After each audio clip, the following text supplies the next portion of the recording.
हमारे जैसे लोग ईमानदारी पूर्वक कबूल करते हैं कि अंग्रेज का हम बहुत विरोधी हैं, लेकिन इस देश में यदि अंग्रेज नहीं आया रहता तो इक्वलिटी बिफोर लॉ, अछूतपन, ये जो क्या कहते हैं, जो सबको जो है समान अधिकार के लिए हम लोगों को बहुत काफी दिनों तक झगड़ा करना पड़ता, लड़ना पड़ता।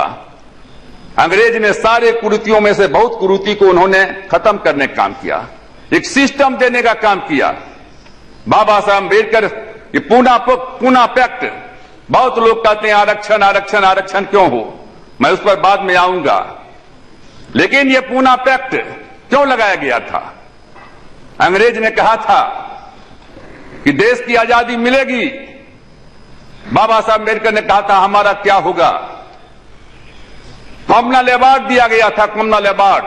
उस कॉमनल अवार्ड के तहत कहा गया था कि रिजर्व कंस्टिट्यूएंसी में 2 वोट का अधिकार होगा दलितों को, शेड्यूल्ड कास्ट के लोगों को। एक रिजर्व कंस्टिट्यूएंसी में सिर्फ जो रिजर्व कैटेगरी के मतदाता हैं वो अपने प्रतिनिधि को चुनेंगे, और दूसरा वो मतदाता को यह भी अधिकार रहेगा कि दूसरा जनरल क्या कहते हैं कि जनरल उम्मीदवार को भी चुनने का काम करे। इस पर हुआ कि देश में जो है काफी डिवीजन हो जाएगा, और फिर बाबा महात्मा गांधी जी को अनशन के ऊपर में जाना पड़ा अरबदा जेल में, और अनशन के बाद जो है काफी दिनों के बाद जो है पूना पैक्ट हुआ, और उसके बाद क्या कहते हैं कि ये आरक्षण की जो सारी प्रक्रिया है, ये सारी की सारी प्रक्रिया जो क्या कहते हैं कि लाई गई। इसलिए मैं आपसे कहना चाहता हूं, जहां तक सवाल है, सवाल ये नहीं है कौन हिंदू है कौन मुसलमान है, सवाल है कौन देसी है कौन विदेशी है। मुसलमान 2 थे, एक मुसलमान था इब्राहिम लोदी और एक मुसलमान था बाबर। बाबर जब आया था देश में तो बाबर के साथ में कौन लड़ने का काम किया था? इब्राहिम लोदी ने लड़ने का काम किया था। एक देसी था एक विदेशी था।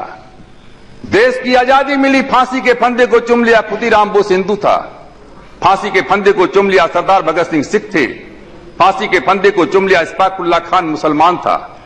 इस्फाकुल्ला खान ने कहा था बिस्मिल का वो लाइन कि सरफरोशी की तमन्ना अब हमारे दिल में है, देखना है जोर कितना बाजुए कातिल में है, कह करके फांसी के फंदे को चूम लिया था।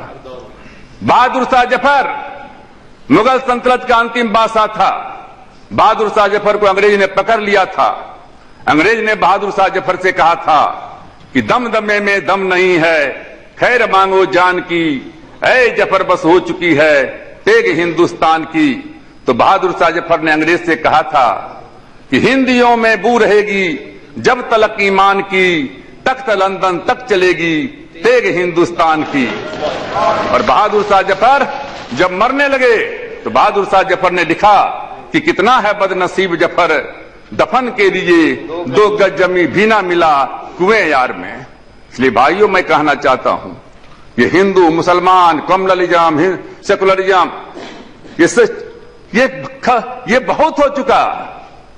आप बताओ आजादी के 66 साल के बाद भी आज दलितों की स्थिति क्या है, आज पिछड़ों की स्थिति क्या है, आज मुसलमानों की स्थिति क्या है, आज गरीबों की स्थिति क्या है।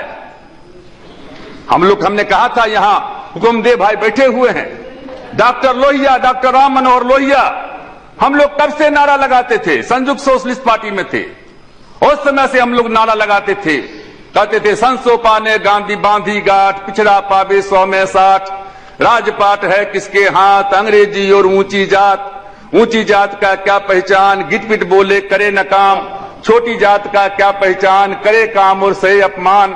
अंग्रेजी यहां से चले गए, अंग्रेजी को भी जाना है, अंग्रेजी में काम न होगा, फिर से देश गुलाम न होगा। राष्ट्रपति का बेटा हो या चपरासी का हो संतान, बिरला या गरीब का बेटा, सबकी शिक्षा एक समान।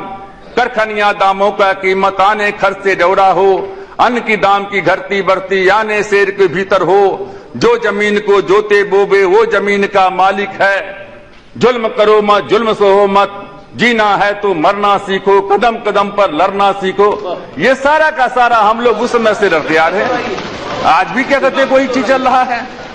इसलिए मैं उपाध्यक्ष जी मैं आपसे कहना चाहता हूं मैं आपसे कहना चाहता हूं कि